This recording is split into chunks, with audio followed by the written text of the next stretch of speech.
The wheel of time turns, and ages come and pass, leaving memories that become legend.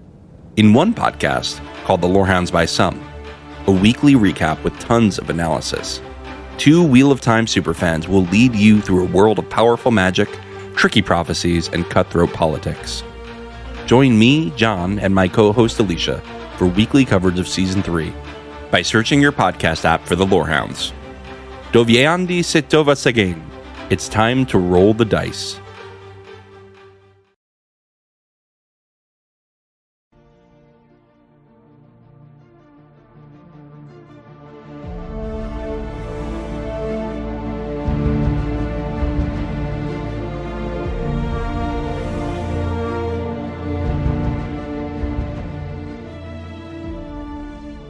Welcome back to the Radioactive Ramblings podcast, where three buddies get together to ramble on about our favorite shows, movies, and struggle to stay on topic. I'm one of your hosts, Aaron.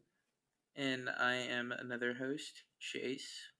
And Richard was supposed to join us today, but he has a job, apparently, and bills to pay, so he's off doing he has that. Better shit to be doing. He doesn't get it. He doesn't understand that. He doesn't know what we do here saves lives. The work is mysterious and important. A little severance for you. Yeah. Okay, buddy. Heliar was never cruel. She certainly was not. Chase, what are we going to be looking at today? Today we're finally going to be going over Season 1 of Castlevania Nocturne, the Netflix series. This is gonna function as a preview episode for our Season 2 coverage, which will be coming hopefully soon. But we do have a lot on our plate now that Invincible's airing. Yes, and also Richard texted me the other day about doing some kind of Witcher themed thing because he's on a big Witcher grind right now. So like he's watching the show? No, he's been playing The Witcher 3 for the first time. Oh. Yeah, so that might be coming soon. We'll see. And as always, Elden Ring will be out at some point in the future. Will it? Honestly, I think it's funnier if I don't ever release it. I guess. Alright. Before we get started, I just wanted to let you all know how to contact us. First of which is our email, radioactive@thelorehounds.com. We've also got a channel set up for Radioactive Ramblings within the Lorehounds Discord server, and you can send us a message, chat about the show, suggest things for us to cover. We're looking for our next Ghibli movie if you want to write in and let us know what you think about that. And you can also use the contact form or leave us a voicemail at thelorehounds.com. Consider following us on Blue Sky at Radioactive141, and please leave us a rating on Apple Podcasts, Spotify, Amazon. It helps other listeners like you find us. So, shall we get into some of the main things? I've split it up based on story arc for this, seeing as it is a recap. I wanted to make sure we were hitting all the big story points. Let's do it. I'll start us off with our first story arc of Richter embracing his vampire hunting legacy. So, for a little recap, at the start of the season, Richter is haunted by the memory of his mother's murder at the hands of a vampire when he was a child. Richter initially hesitates to fully commit to the fight against vampires, feeling unprepared and unworthy of the legacy left by his ancestors. His encounters with allies like Annette, Maria, and the other resistance members push him to confront his fears and recognize the need for action. A key turning point comes when Richter meets his grandfather, Juste Belmont, and reconnects with the powers of his speaker lineage, unlocking unbelievable magic that he had suppressed due to his trauma. His transformation into a determined and capable hero underscores his growth throughout the season. So, Chase, what did you think about Richter? I mean, clearly, I think you wrote a little bit about this, but, clearly a lot of his character traits are a callback to Trevor in Castlevania. The witty remarks, everything he does is a Trevor mannerism, I feel like. Yeah, it's a little too much in the beginning, in my opinion. Yeah, I have some thoughts about that later, for sure, that I want to talk about. But I think like his character is fun to watch on screen. I His fighting style is very fun. One of the art moments I think I took down was the when him and Juste are fighting the vampires at the lake and he uses his magic again for the first time. I mean, that was just like awesome, right? It was Like, insane. One of the yeah, best scenes in the whole show. yeah, just incredible. I love that. I feel like Richter's character is at some points he's really compelling and some points he's not. It's hard to put into words. Like when he has that moment when he sees Orlox for the first time since seeing him kill his mom and he like runs home like crying like a baby. At first when I saw that, Okay, be a little kinder to the guy. Come on okay, at now. first when I saw that, I did have a fair I was like, yeah, like I get that. That's like a really scarring PTSD moment for him in his life where he felt like extremely powerless. But he's also spent the next what like almost decade of his life fighting and killing vampires successfully since then. I don't know. I just and didn't he have his whole spiel too right before that to Annette and them and then like immediately after that was like trolled and ran home. Yeah, I think it was pretty immediate after that, to be honest. Yeah, so like I don't know, man. Maybe I'm not being generous enough to him. I talk about this a little bit later in my how we feel portion, but I feel like a lot of things in this season happen just because the narrative needs to progress. Yeah, I can't really disagree with that. It does feel like that at times. But kind of speaking of Richter running away from Olrox, do you think that Olrox kind of feels a sense of obligation to help Richter because of what happened between him and his mother? No, not at all. I think Orox operates completely through his own motivation. I think Orox is probably the most interesting and intriguing character to me in this season.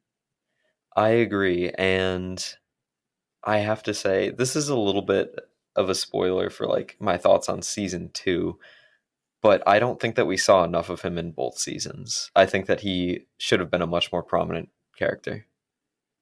I agree and disagree with that, but I think we'll get more into it about in season 2 in our review season. Absolutely. Also, I'm kind of wondering where's Trevor's Morning Star? Get Richter on that. Like he needs to find some way to get a hold of that thing. I don't know. My just assumption immediately for I thought he broke it in his fight against death. Oh, did he? Maybe I yeah, don't that would remember actually, but like my assumption was like we see him only with the whip. I just assumed immediately. I guess that throughout time they've just lost things because it in my opinion it's like he could have had like I don't know a dagger, a sword, like something, but he doesn't have anything, just the whip. So true. I was just Yeah. like I assume that's like the only relic they have left or something. And then my final Richter related question for you. I almost called him Trevor. My final Richter related question for you is: does his power kind of feel unearned? Yeah, a little bit. Yeah, definitely a little bit. I don't I don't know. Like I understand the idea of a mental block like stopping you from using your powers, Yeah, but there's no explanation beyond the fact that it's just oh, one day I just wasn't able to but I don't know. I guess like as someone who's like played sports throughout their life and like had mental blocks before where I've been good at something and then suddenly like I've had to relearn how to do it from scratch. I guess there is no rhyme or reason to it and it can't kind of like connects to those real world like struggles that people have, you know, sometimes they just forget how to get into that flow state, you know? yeah. No, I totally understand that. And I think it is extremely convenient though, like in the story. And yeah, it wasn't him unlocking his powers in that moment that got to me, or the fact that he didn't have them for so long. It was that when he was a kid, the last time he was using his powers, they were so like unimpressive, and for him to just come out the gate as an adult with those kind of crazy powers, no training, it just felt really strange. But the scene was awesome, so you got to give I it a mean, little bit like, of but room. the thing is like it's portrayed as like the powers are crazy, right? But it's like he's fighting low level vampires, and then as soon as he goes to fight like a serious threat, it does nothing. Like, Yeah, I kind of talk about it later too. I feel like this is another problem with this season. Here, I'm just gonna like basically read it out from what I wrote. Is that yeah. the strength levels of the main cast feel so inconsistent between each like fight and situation depending on what the narrative is going to call for, like whether the heroes need to win or lose the fight, you know? Yeah, and I don't feel like that was a problem in the original Castlevania series. I felt like Trevor and Sypha and Alucard, it was always very clear what they were capable of and what they were not capable of. Exactly. Like, I feel like they did good jobs of like if the heroes needed to be struggling, they did good jobs of like distracting one of the main players or something, you know? Like Yeah. one thing I can recall is when the night creatures are like banging down the like basement area of the Belmont hold, right? And Trevor has to like basically solo hold off all of those night creatures. Obviously, if he had Alucard and Sypha with him, like that would have been easy. But they're figuring out the portal and the texts and stuff to hold down the castle. I don't know. I feel like there's a lot more thought in the writing of Castlevania. Another thing that kind of piggybacks off that is even though the magic that they're all using looks a lot more impressive, I feel like Sypha was taking down people way better with way less. It's like Richter is definitely getting flashy with it, right? But Sypha is she's concise, you know, she gets it done. Yeah. Yeah, Sypha shoots a disc of ice, but it's slicing. Richter puts ice on his fist and does a weak punch against Erzabet Battery, and it's like, okay, like nice, dude. Yeah. Sypha would Uh, put her on an ice skate, bro. Put her on skates.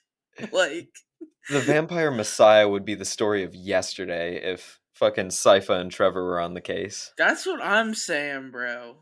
And do you think that Richter only is able to use these powers, and like all of the Belmonts after Sypha and Trevor were able to use magic because of Sypha, or was there some kind of innate magic in the Belmonts? Because it seemed like they had a lot of knowledge surrounding magic. I know what Just was saying was that the Belmonts had magic, right? I don't think it was speaker magic, but they had magic. But because Trevor, his family like died out before he was 10 or whatever, or like he never learned any. Yeah. So basically, Trevor marrying Sypha brought magic back into the Belmont bloodline, but a different kind of magic. I don't want to get too much into my later points with the other storylines, but the new types of magic that they've introduced are really fantastic. Yeah, I do really like Maria's magic. Yeah, even Annette's magic is really cool the way that they Oh, and Net's visualize that. magic is sick. I talk about that a little Yeah, bit later too. me too. Should we move on to Ursabet Battery? Yeah, probably the worst character in all of Castlevania. So goddamn boring. I feel like season one we get barely any screen time of Ursabet, and it's literally all just insufferable. Yeah, There's no interesting villain motivation. There's no like it's not even like out of pure hate either. It's just you're doing it just to do it. And I yeah. mean, I don't know, like I guess that connects to real world shit where like a lot of bad people in the real world just do evil shit because they're evil and don't have an actual motivation behind it. But I want to enjoy an interesting story. I don't Yeah. know. No, for sure. Dracula was such a cool villain, bro. I don't. Yeah. Before we get too far into Ursabet, let me just give like the Spark Notes version of the Vampire Messiah storyline and her influence on the story. Basically, she's just introduced as this vampire with a cult-like following.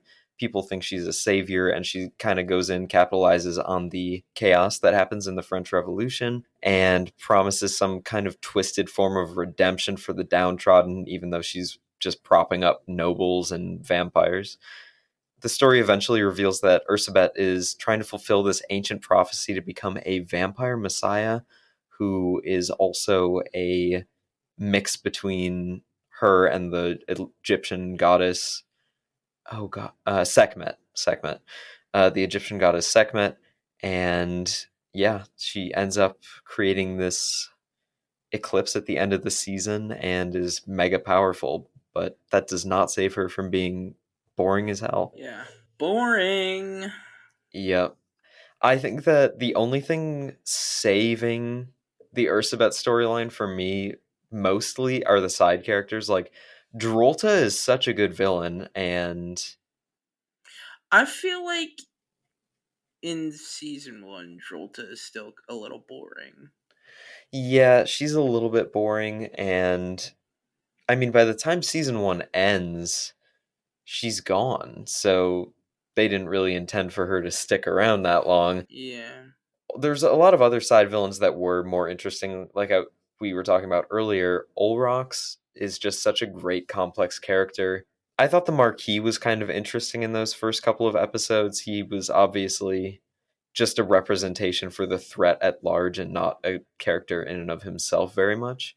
And then my favorite side villain that is connected to Ursabet, Vaublanc, the slave owning vampire from Haiti, is such. My favorite villain was the Abbot. Yeah, the Abbot, I struggle with calling him a total villain. I know that's kind of crazy, but I struggle with calling him a total villain. I mean, like, just because his intentions aren't bad doesn't mean he's not a villain, in my opinion. True. But yeah, the Vaublanc storyline is just great with Annette, but we'll get into that later. Any more thoughts on Ursabet I before don't we have move a on? lot to say about her except that she's boring, and I was gonna it say, feels like, like there's they did not not much. exert a lot of effort when writing her character. Okay, I'll say one more thing before we move on to the whole vampire aristocracy and Maria revolutionary plotline. I think that when Ursabet is in her like lion form, she looks so stupid. Yeah, yeah, of course. Yeah, that shit looks fucking stupid as hell. Okay, Like glad we're on the same page the with stupid kitty that. cat face was actually ridiculous, dude. And they do it again during season 2. Yeah, I know, dude. It's so I know. ridiculous. But yeah, let's do the Spark Notes version again for the vampire aristocracy storyline. So Maria Renard is introduced as a spirited and justice-driven young woman who lives with her mother and adoptive brother, Richter Belmont. She's a very deeply devoted revolutionary and is all about standing up to the aristocracy and fighting for the oppressed. When it comes to both humans and vampires, she's willing to fight them to gain a little bit of freedom in France. Maria is also a practitioner of a new kind of magic that we've never seen before in the Castlevania series, summoning magic, which allows her to call upon powerful celestial creatures to aid her in battle. I believe they come from other planes and dimensions, which is very cool. And the vampire aristocrats are kind of depicted as very cruel, manipulative, and united under Ursabet's vision. They're just willing to pursue anything to not only keep the noble structure in power, but also bring Ursabet Battery to the forefront of all of it. So, Chase, what were your thoughts on this storyline? I feel like it overlaps a little bit with the Ursabet stuff. I thought the connection to The French Revolution was actually really enjoyable. I thought that was a cool way to include that in the series and in the time period, and making all the aristocrats vampires was pretty funny. And of course, Maria's powers, like you said, are just awesome. Summoning spirit animals to do your bidding, like, come on, that's awesome.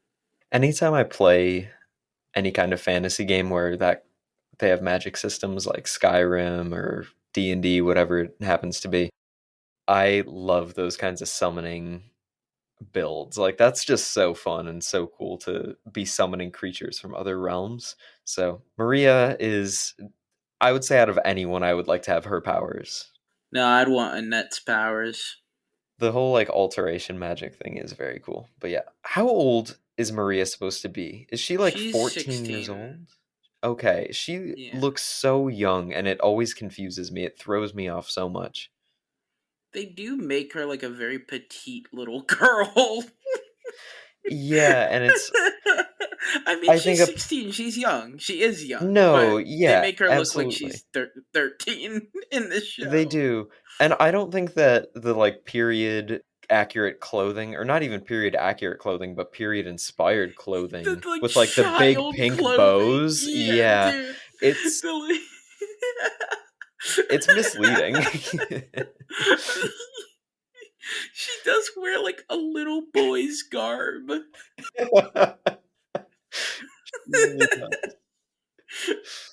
There was one connection that I wanted to bring up, which I don't think that it's necessarily because of an in-lore reason. I think it might just be a parallel that the writers are trying to draw. But Maria is a summoner, right? And her father is essentially a necromancer.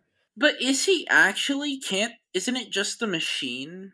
Isn't it any human operating the machine? I guess, but didn't he have to build it or like summon it from hell or something?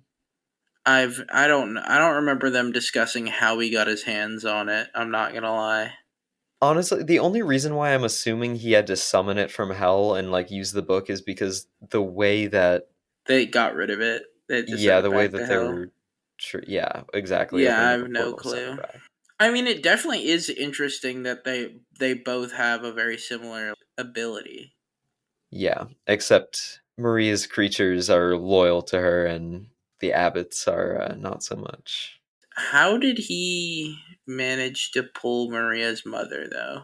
That's a good question. It really is a good question. Like Tara is such a great character and a good person. How did she ever end On up with God, bro. anyways, any other thoughts on Maria before we skedaddle on to Annette and Edouard? Nah, she's the goat with the rapier and the summons. Yep.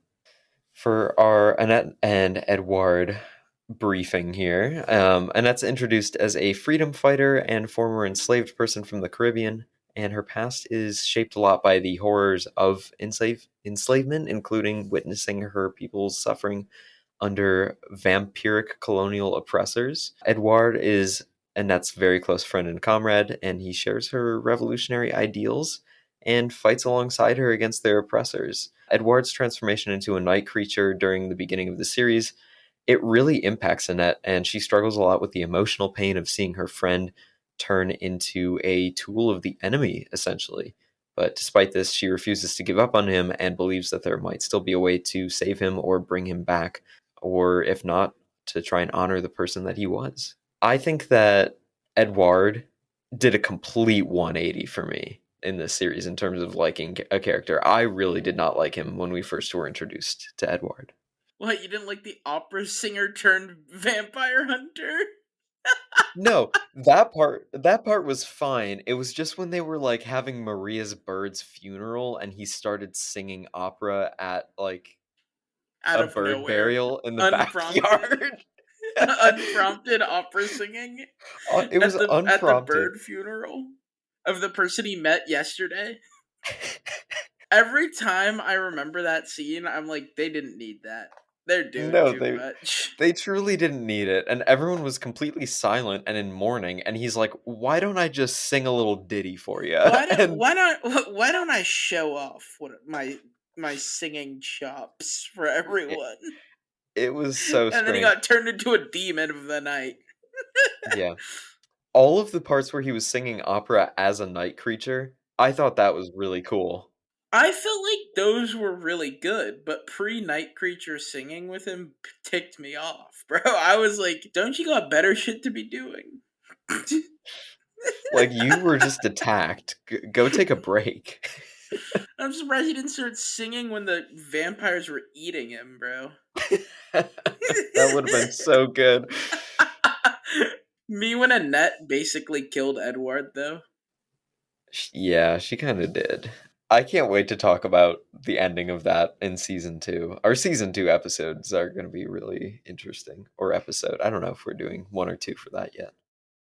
Sentient night creatures. Is this always something like, I know we had Fly's Eyes No. in the original series and he was like asking I mean, he questions could like and talk and stuff, but like, well, yeah. he was like doing that because Isaac was making him. He was like, or not making him, but he was talking to him. You know, like I Yeah. feel like this is Edward's situation is a whole nother level.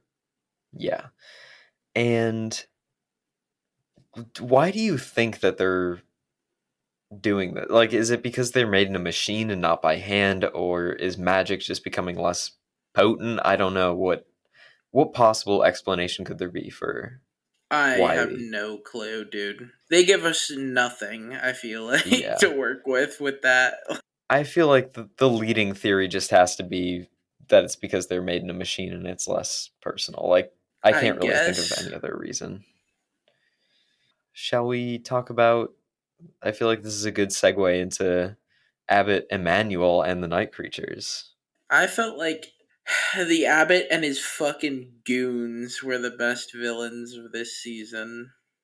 Him and the Knights of St. John. Okay, Mizrock was also a really well done character. I I said, enjoyed of Mizrock. course, we got church evildoers in the closet. No, exactly. It's a tale as old as time. Uh, but no, yeah, Mizrock was a very good character. The abbot is just such a good example of religious psychosis. I don't think he ever had anyone's best interests at heart. Maybe he kind of tricked himself into believing that he was doing the right thing and wholeheartedly believed it himself, but Yeah, I it's mean, just I just don't know how you could ever go from being like, I need to spread God's work and protect God's teachings to I need to summon demon creatures that eat and kill people to to protect this church from being destroyed by the revolutionaries. like like and what? then And then guess what? He wasn't even fucking good at it, and half of them are out there not even listening to him. One of them is singing opera in the basement. He just has no control, and he turned his back on God. Do you think that the book he's using is Hector's book? No. You don't think so? No. I really think it's the book that Hector writes. Remember Olrox was like this is from hell and like threw it in the portal or whatever? Oh, true. So, the abbot had to have gotten it some other way. Anything else to say on the abbot? He must have incredible game.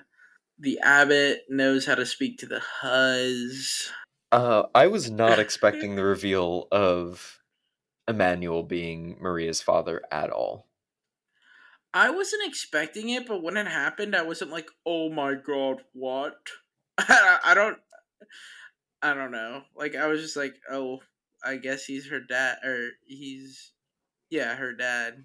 Oh well. It was surprising but not impactful. I mean, like I felt like it was a little bit impactful, right? Where Maybe. Yeah. So, interesting moments. You want to start us off with what you thought was the most interesting in this? the one scene in this show that genuinely surprised me was when Richter ran away like a chicken, and then he was in the other town and he met Juice, and I was like, "What?" I remember at first I was like, "Is that Trevor?" I was like, "Is that just Trevor but really old? What the heck?" And then we got like the backstory, and I was like, "This I'm just as surprised as Richter right now. What the fuck? Why are you not parenting this kid? Why did you not parent him? Like, what the fuck?" Trevor would be looking pretty good for like a 300 and something year old. Yeah. I thought that one of the most well done moments is in relation to Annette, and it was Vaublanc's death. Oh, when Annette literally like whips and nays on the fool, that shit was Yeah. goaded. Yep. Like Dude, crosses the putting him in a iron prison. crosses, yeah, that shit was Yep. so sick, dude. It was like her regaining her agency. Exactly. And it just shows how pathetic these oppressors are when the whole system that props them up is ripped away from them. Like, he had no one to back him up. All of his power was just stripped away from him, and now he's just a nobody who is a fucking bully. Like, it's so perfect. Yeah. But yeah. What'd you think of Tara's transformation into a vampire to save Maria? I didn't expect that either, I'm not gonna lie. Yeah, I felt like, remember when like she was like about to get transformed and Richter and them had already gotten away? It's like at that point, why wouldn't she just kill herself? that's very true. Because we see she clearly thinks like death is a better fate than being a vampire since she like killed her little sister or whatever. It's like like why would you not kill yourself if you're gonna kill your little sister? Not that Yeah, people you should kill themselves, but no, no, no, but you made that choice for someone else because you yeah, thought that exactly. Like what? I felt like yeah, that was a little weird, but I don't know. yeah, There's some things I want to say in season 2. for sure, me too. Also, Olrock's running interference on Ursabet all season and kind of helping the good guys out, which, Yeah, like you said earlier, was saving definitely his from, boy toy a few times. yep, saving Ms. Rock a few times.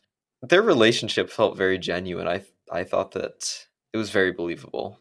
Yeah, old rocks just chasing booty. What'd you think about the Olrock's backstory where he was talking about his lover being killed by Richter's mom?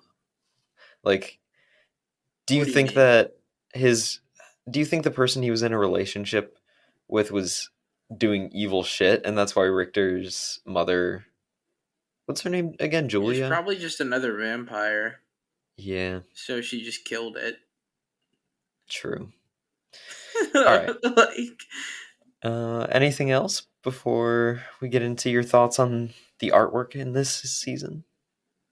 um, no, no. Take us away.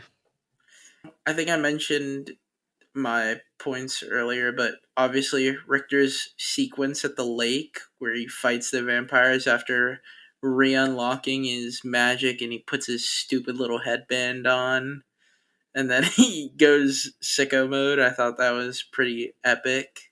The art was done very well, I thought. And then obviously just the whole season Annette's magic is so cool. Just summoning the minerals out of the ground and her surroundings to form metal weaponry is just awesome.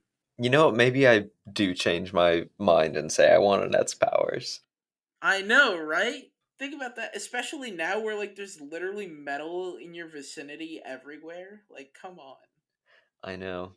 Because And he like you can could make be gold. Richter and you could like shoot a fucking snowball at someone or shoot a little candle. Snowball.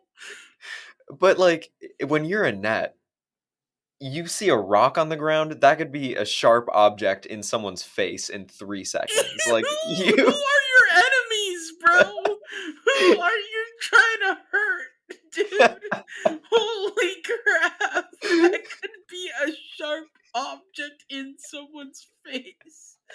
Why be Richter and throw a snowball when you're a net? You could throw a knife. Like what the fuck? included. Oh, what was my point? Feel like I've lost the plot a little bit. You were saying how now you'd rather have Annette's powers so you could harm people in the real world with them. No, like in reality, I would probably use them to like make myself a stainless steel pan or something. Something I've always wanted. I don't know if I believe that anymore. You could have pawned that off before you talked about you rather throw a sharp object in someone's face than a snowball. Well, just be glad that magic isn't real and you'll never have to find out. Yeah, you threw a snowball at me the other day. Would you rather have thrown a sharp object in my face? What the heck? Did you have anything else with the art? Did you have anything else? Yeah, Murderous fuck? I didn't really like Alucard's redesign. You're wrong on that one, bro. Really, you liked it? Richard also liked it, and he said he was going to talk about it in the next episode when we cover season 2. I like his black and white appearance. He looks like a ghost. He's 400 something years old, isn't he, or something? But he's not he shouldn't be see-through. He almost looks see-through. He's a vampire, bro. I feel like it makes sense. Like, he looks old. All right. He looks antiquated. I also thought that Olrock's having that dragon form, it was really cool. I loved the unique sort of Aztec flair that they added to his whole aesthetic. But yeah, like Mayan Aztec god. Yes. Yeah, it was really cool. But that's all I had. Do you want to read Richard's how he felt? Yeah, Richard, like I did, disagreed with Aaron on Alucard's design. And he thinks it's as good as the OG, but he'll talk more about that in our season 2 review. Let's get into our how we feel section. Let's wrap it up. Should we make some speculations on things Richard would say about this? No, I'm kidding. Just make things up for him. Just make shit up and say Richard said it. Let's do that. No, okay, how we feel. I'll read Richard's part and then we'll get into ours. Okay. Richard said it was an 8 out of 10 for him and that he had a lot of time between the first actual Castlevania show and Nocturne. So he definitely wasn't coming off of the OG original Gangster and expecting season 1 to be as good, just because the first season tends to be more world building as compared to later entries. He really enjoyed it and thought that the art style improved a bit, but with Arcane, there wasn't much room for improvement in his opinion. And then he said Richter's prime fighting skills combined with the speaker style magic really made him a cool protagonist, which I agree with. And he really puts those skills to use in some flashy fights throughout the show. Richard, thank you for writing in, even though... Richard, our biggest fan. You do think that you're more important than the podcast. Do you want me to read mine next? I know I'm not next, but you just did a whole lot of reading. Am I next? Yeah. Oh, I totally am. You made the outline, Bubba. Sorry. All right. So... Annette's powers got to your head, bro. Went on a power trip. Nocturne is one of those shows that is really hard to put down once you pick it up. It's fast-paced, it's punchy, it's colorful. It has a whole collection of complex characters. Having come immediately from the Castlevania OG, I think that the original series is just better in every way. That's not to say that this series isn't good. I think that something that this one does really well is putting the supernatural elements into historical circumstances, which the first series kind of did that, but not as well as this one does. And you get the feeling that the whole world of monsters and vampires is kind of going on, and the human world is still moving forward at the same time. So it's very cool. The first season of this show really does some fantastic setup and lives up to the expectations of its predecessor as much as it possibly can. It doesn't quite get there, but I think it does a pretty good job. And I would give the season a solid 7 out of 10. I would recommend it to any fan of vampires, magic, or guillotines. All right. I see I was a little harsher than you guys. I wrote that I love the Netflix Castlevania adaptation and greatly appreciated the Nocturne sequel, but I definitely have to give this season probably at best a 6.8 out of 10. I think that Nocturne, while very enjoyable, has a few flaws that are hard to overlook. The main villains are not that interesting and have boring motives. And as I said before, the strength levels of the main cast feel so inconsistent between situations depending on what the narrative story calls for. I truly love the world slash setting of the show and the connection to real historical events. I love the characters personality wise, and the visuals are great.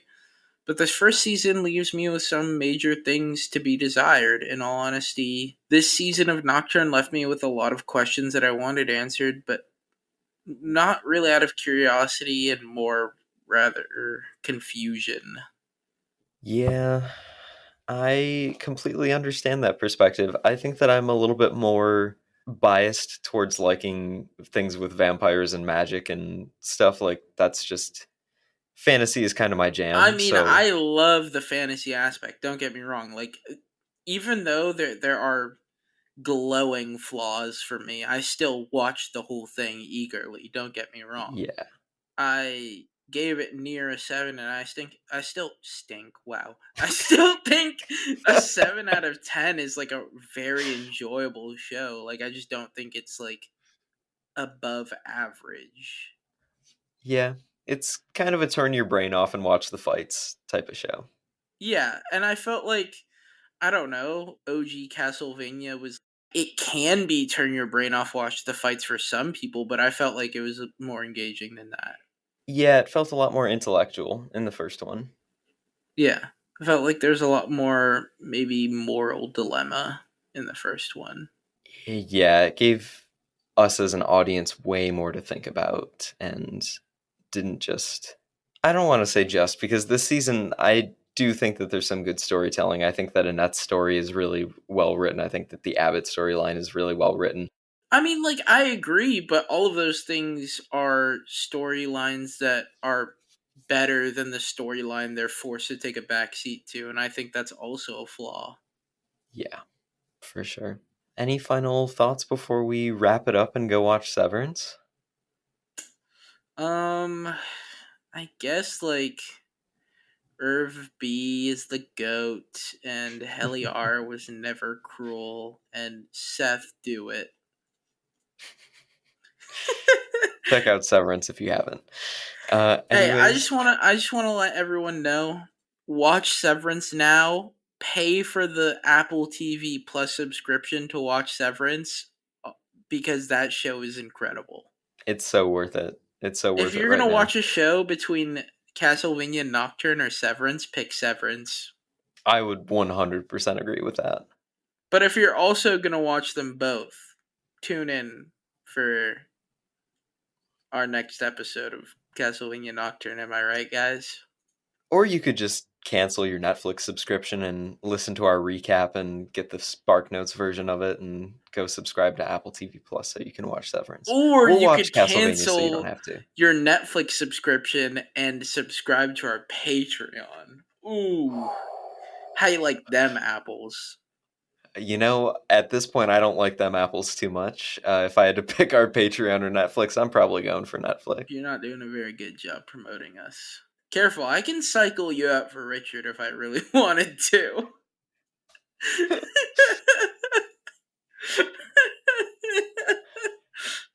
All right. Thank the people for joining us, Chase.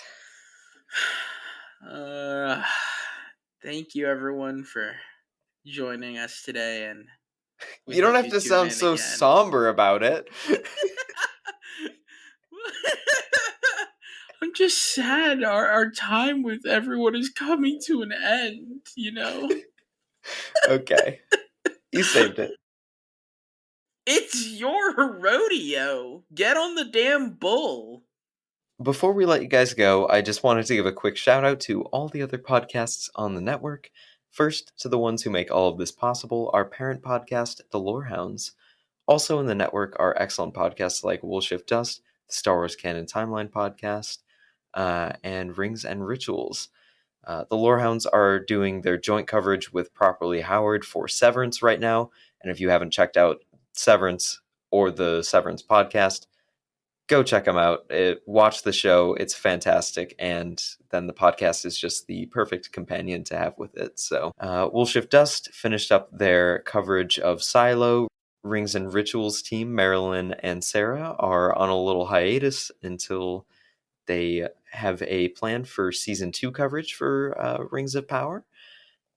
And of course, the newest affiliate, Nevermind the Music. They're going strong on their first season. They've got a whole bunch of episodes out, so go check them out if you are into music, psychology, any of the above. They're fantastic. Mark and Nicole are super entertaining. Links to all of these shows are going to be in the show notes, as well as our Discord and Patreon links. Thank you for listening, and we will see you all next time in Ersabet's Slaughterhouse.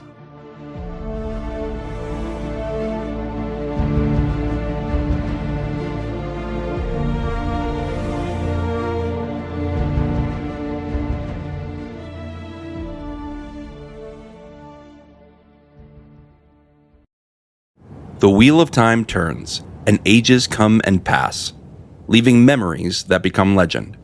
In one podcast, called The Lorehounds by Some, a weekly recap with tons of analysis, two Wheel of Time superfans will lead you through a world of powerful magic, tricky prophecies, and cutthroat politics. Join me, John, and my co-host Alicia for weekly coverage of Season 3 by searching your podcast app for The Lorehounds. Doviandi Sitova Again. It's time to roll the dice.